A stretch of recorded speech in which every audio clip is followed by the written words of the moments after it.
Hi dears, welcome back to our channel. ഇന്ന് ഞാൻ പെട്ടെന്ന് ഉണ്ടാക്കാൻ പറ്റിയിട്ടുള്ള ഒരു റെസിപ്പി ആയിട്ടാണ് വന്നിട്ടുള്ളത്. നമുക്ക് മടിയൊക്കെ വരുമ്പോൾ നമുക്ക് ഉണ്ടാക്കാൻ പറ്റിയിട്ടുള്ള അടിപൊളി ഒരു റെസിപ്പിയാണ് കേട്ടോ. ഡിന്നറിനും ബ്രേക്ക്ഫാസ്റ്റിനും ഒക്കെ നമുക്കിത് കഴിക്കാം. ഈ ബട്ടറും ചീസൊക്കെ ഇഷ്ടപ്പെട്ടവർക്ക് കഴിക്കാൻ പറ്റിയിട്ടുള്ള ഒരു അടിപൊളി ഒരു റെസിപ്പിയാണിത്.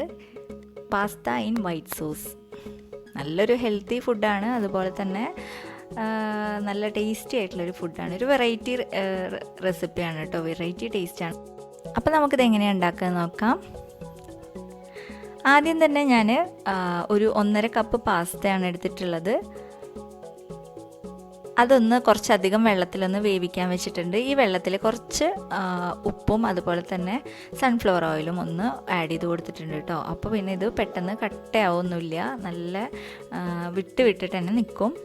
നന്നായിട്ട് തിളച്ച് വന്നിട്ടുണ്ടെങ്കിൽ ഒന്ന് വെന്ത് വന്നാൽ നമുക്കിതൊന്ന് ഓഫ് ചെയ്തിട്ടൊന്ന് വെള്ളം ഒക്കെ മാറ്റി വയ്ക്കാം. ഒരു പാനിലേക്ക് ഞാൻ 1 ടേബിൾ സ്പൂൺ ബട്ടർ ഇട്ട് കൊടുത്തിട്ടുണ്ട്. അപ്പോൾ അതൊന്ന് മെൽറ്റായിട്ട് വരണം.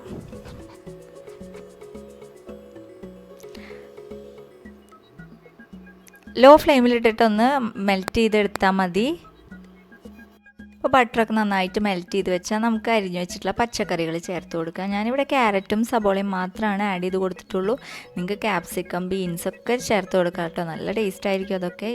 ഇതൊന്നും ഇവിടെ ലോക്ക്ഡൗണൊക്കെ ആയ കാരണം ഇവിടെ ഒന്നും കിട്ടാനില്ല, അതുകൊണ്ടാണ് ഇത് മാത്രം ആഡ് ചെയ്ത് കൊടുക്കുന്നത്. ഇത് ജസ്റ്റ് ഒന്ന് വഴണ്ടി വന്നാൽ മതി. അതിനുശേഷം നമുക്കിതൊന്നൊരു പ്ലേറ്റിലേക്ക് മാറ്റി വയ്ക്കാം.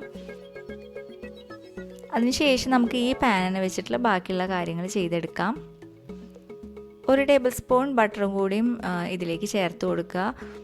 ബട്ടർ ഒന്ന് മെൽറ്റായി വരുമ്പോൾ ഒരു 2 ടീസ്പൂൺ മൈദ ഇതിലേക്ക് ഇട്ട് കൊടുക്കുക. കരിയരുത് കേട്ടോ, ലോ ഫ്ലെയിമിലാക്കിയിട്ട് ചെയ്താൽ മതി.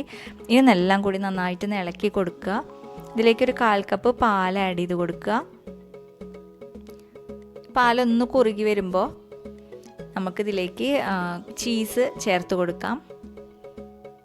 ചീസൊക്കെ നിങ്ങളുടെ ഇഷ്ടത്തിനനുസരിച്ച് ചേർത്ത് കൊടുക്കാം. ഇനിയിപ്പോൾ ചീസ് ഇഷ്ടമല്ല എന്നുണ്ടെങ്കിൽ കുറച്ച് പാലിൽ കോൺഫ്ലോർ കലക്കിയിട്ട് ഇട്ട് കൊടുത്താൽ മതി, ക്രീമി ടെക്സ്ചർ കിട്ടാനായിട്ട്. ഇനി നമ്മൾ നേരത്തെ വേവിച്ച് വെച്ചിട്ടുള്ള സോട്ട് ചെയ്ത് വെച്ചിട്ടുള്ള പച്ചക്കറി ഉണ്ടല്ലോ, അത് ഇതിലേക്ക് ഇട്ട് കൊടുക്കുക. ഒന്ന് കുറുകി വരും കേട്ടോ. അപ്പോൾ ഒന്ന് കുറുകി വരുമ്പോൾ നമ്മൾ വേവിച്ച് വറുത്ത് വെച്ചിട്ടുള്ള പാസ്ത ഇട്ട് കൊടുക്കുക. ഇനി ഇതൊന്ന് നന്നായിട്ടൊന്ന് ഇളക്കി യോജിപ്പിച്ചെടുക്കുക. ഈ വെള്ളം ജസ്റ്റ് ഒന്ന് വറ്റി വന്നാൽ മതി. കണ്ടോ, ഇപ്പോൾ തന്നെ നല്ല ക്രീമി ആയിട്ടുണ്ട് കേട്ടോ. ഇനി ഇതിലേക്ക് കുരുമുളക് പൊടിയോ എന്തെങ്കിലുമൊക്കെ ചേർത്ത് കൊടുക്കുക. ഒറിഗാനോ ഉണ്ടെങ്കിൽ അതൊക്കെ ആഡ് ചെയ്ത് കൊടുക്കുക. ഒരു പ്രത്യേക സ്മെല്ലായിരിക്കും അതൊക്കെ ചേർത്ത് കൊടുത്താൽ. ആവശ്യത്തിന് ഉപ്പ് ആഡ് ചെയ്ത് കൊടുക്കുക. നമ്മുടെ പാസ്ത റെഡി ആയിട്ടുണ്ട്. വളരെ എളുപ്പമാണ് ചെയ്തെടുക്കാൻ. മടിയൊക്കെ വരുമ്പോൾ ഞാൻ പറഞ്ഞില്ലേ, ചെയ്തെടുക്കാൻ പറ്റിയിട്ടുള്ള അടിപൊളി ഒരു റെസിപ്പിയാണ് കേട്ടോ.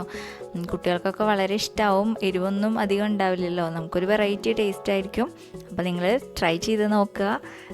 ഇഷ്ടപ്പെടുകയാണെങ്കിൽ ഒന്ന് ലൈക്ക് ചെയ്യുക, അതുപോലെ തന്നെ സബ്സ്ക്രൈബ് ചെയ്യുക. സബ്സ്ക്രൈബ് ചെയ്യാത്തവർ തൊട്ടപ്പുറത്തുള്ള ബെൽ ബട്ടൺ കൂടി പ്രസ് ചെയ്താൽ ഞാനിതുപോലെ സിമ്പിൾ വീഡിയോസ് ഇടുമ്പോൾ നിങ്ങൾക്കത് കാണാൻ പറ്റും. പിന്നെ അടുത്ത വീഡിയോയിൽ കാണാം. താങ്ക്